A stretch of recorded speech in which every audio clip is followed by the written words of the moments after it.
I got the back cleaned up.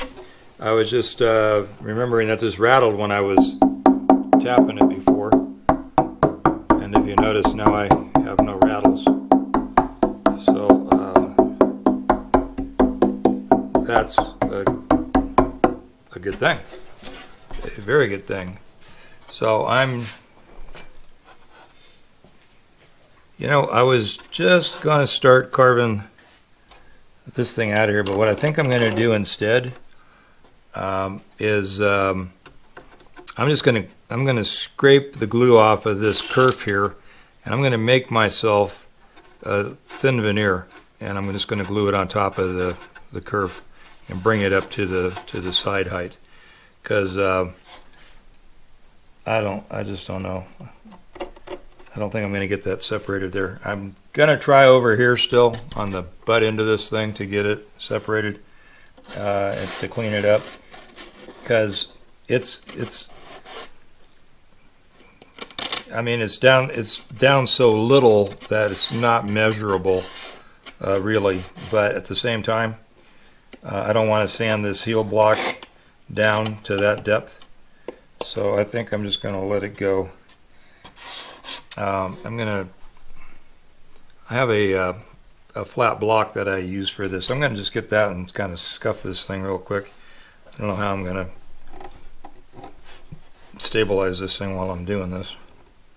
Oh well, we'll figure it out.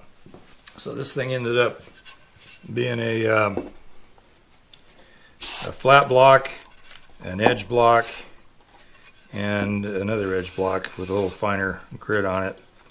It's a handy tool. This is just a piece of mahogany that was floating around. I have lots of those floating around. I have several of these beams actually, and I just run them through the joiner and straighten them out, and then I stick tape to them so that they're good for straight edges or sanding beams.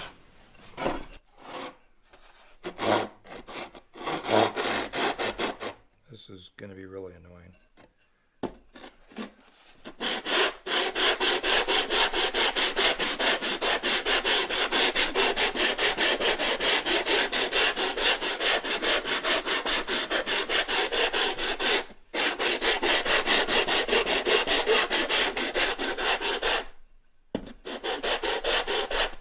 I might have to put a little better paper on this thing. This edge here is better, but well, I'm definitely hitting the kerf in the areas where it's actually on the top of the guitar. Let's try this in.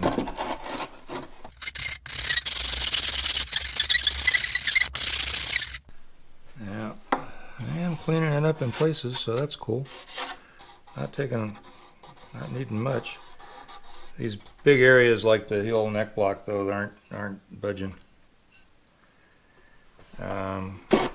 Makes less noise this way and doesn't distort the body.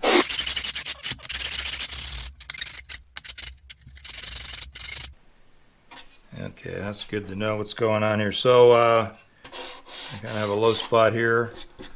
This is still obviously low, and that. I'm going to just scrape the tops of these blocks off because they're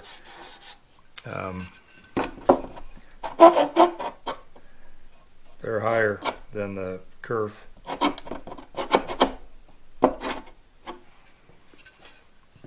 Because they're not sanding down with the rest of it, not as rapidly. Okay, this one's pretty much there. Okay. I'm pretty sure this is just going to end up being just splintering. So you know what? I'm going to do the same thing over here. I'm just going to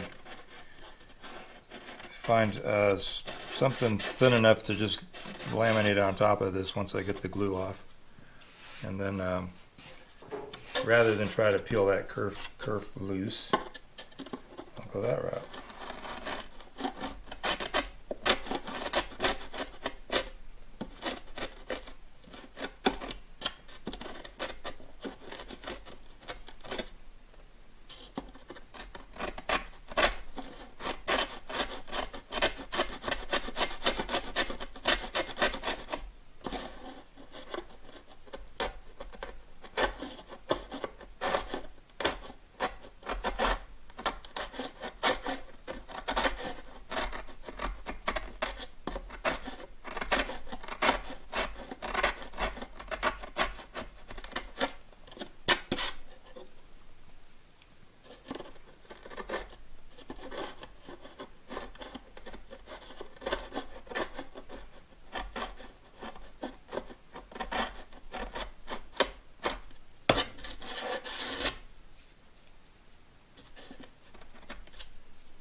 Okay.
Okay, so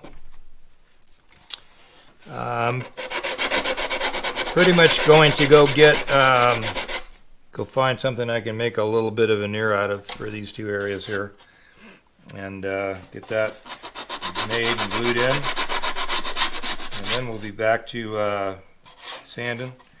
This is this looks like it might have been a little low, but we'll take this rim down a little bit here to make up for that. It's not that bad.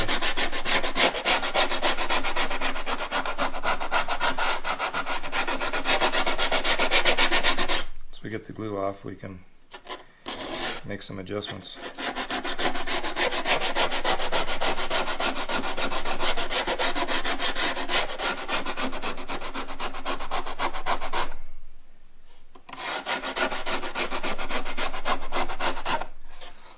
Okay, I'm going to turn you off and I'm going to go get some veneer and take care of these two little sections. This is actually going to be a little bigger piece. I'll just have to cut it on a wedge and get it fit in there.